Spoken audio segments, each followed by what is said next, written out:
study series. Today we're looking at a very common but often confusing situation where a loved one passes with a clear will, but there's property that's owned, real property that's owned as tenants in common, as opposed to joint tenants with rights of survivorship, and probate hasn't been opened yet. In this Maryland case, the grandson is ready to set up as an executor after his aunt, the originally named executor, agreed to step aside. There's a house and a car to transfer, no debts, and a longtime family friend waiting to rent the house. The only wrinkle, the grandson lives out of state. We're keeping every detail fully anonymized for privacy, but the facts are real and they show exactly how a clean, uncontested probate can move forward efficiently, even when you're in a different state. Quick disclaimer, this is for educational purposes only. This is not legal advice. Every state is different, and always consult with an attorney licensed in your state, preferably one that practices in probate and estate planning. Results vary. Let's dive in. All right, so the background here. The decedent, the client's grandmother, passed away on May 12th, 2026 in Baltimore City, Maryland. She left a valid will that specifically left her paid-off house to her grandson and her paid-off car to her granddaughter. The will named the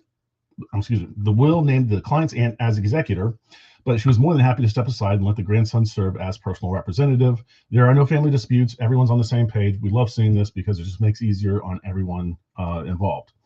So the estate is straightforward. I got a paid-off house in Baltimore City, valued between $120,000 and $170,000. Paid-off vehicle valued between $10,000 and $15,000.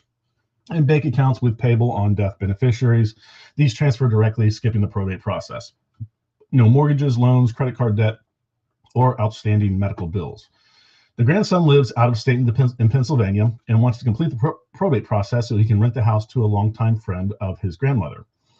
So even though everything is clean, clear will, no debts, cooperative family, the house and car still need to go through probate because they weren't owned with rights of survivorship.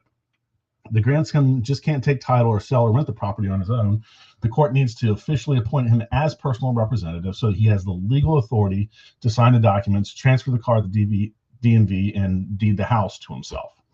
The biggest practical issues here are, as mentioned, the grandson lives out of state.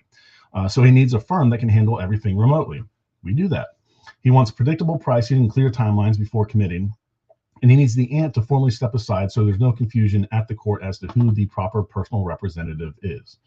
This is the exact kind of case where a flat fee, remote-friendly approach removes almost all the stress. And so some of the red flags here, they're not huge red flags, but things we need to address. One, ownership of the house didn't have rights of survivorship, so it has to go through probate. Valid will, but probate's not open yet. Out-of-state personal representative. And this is not red flag, this is actually a green flag. Clear assets, zero debts means it's going to be not a complex case. So here's some of the questions the client had and our questions and the answers we had for them. How long is this actually going to take? We explained the realistic timeline, typically 6 to 8 weeks to get court appointed as the personal representative. Then the full creditor notice period of running notice in the newspaper.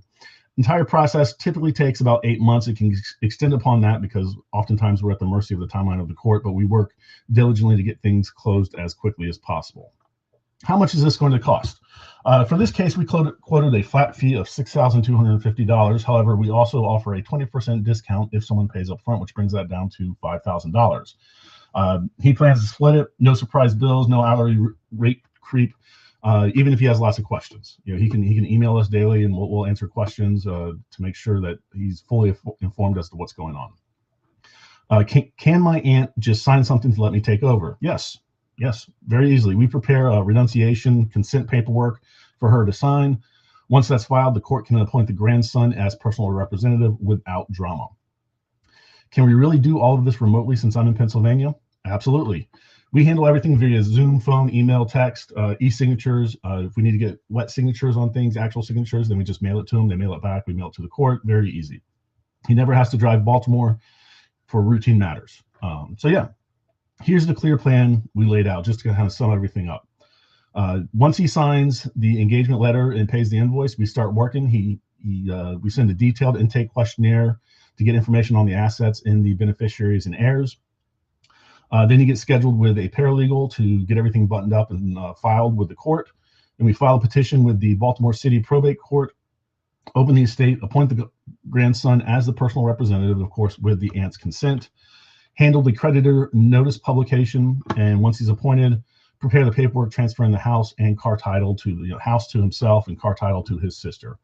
And then once that's all done, after the creditor period is over, complete the final accounting and close the estate. The fee covers unlimited communication. Zoom calls, text, emails, no extra charges.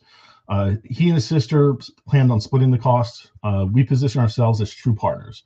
He has the legal authority as the executor. We handle the paperwork, court filings, and process, so he doesn't have to figure out all on his own from a different state. So, key takeaways and viewer tips. Depending on the real estate, how the real estate is titled is a key factor in probate. If you don't have someone on there with rights to survivorship, that property is probably going through probate in most states. There's some states where that's not the case, but if you want the house to stay out of probate, there's essentially two options: rights of survivorship or using a trust, revocable trust, to do that. There's also some states that recognize ladybird deeds. When the named executor, takeaway number 2, when the named executor is willing to step aside, the process becomes much smoother. Courts will honor that agreement as long as everyone's getting along. And number 3, if you can find a firm that does flat fee pricing, this helps eliminate runaway legal bills, and you don't get nickel and dime every time you ask a question.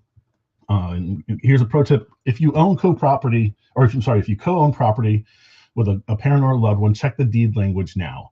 If it does not have the magic words in there, specifically joint tenants right of survivorship, then it's most likely tenants in common.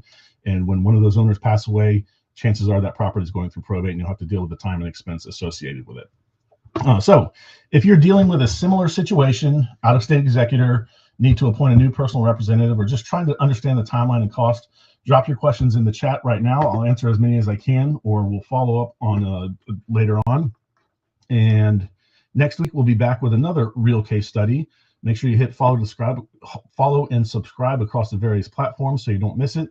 And final reminder, this is not legal advice. This is for educational purposes only. Always work with an attorney licensed in your state. So this has been Bobby Sawyer with Sawyer and Associates. Have a great weekend, because it's Friday right now, and I'll see you on our next probate estate planning case study. Have a good one.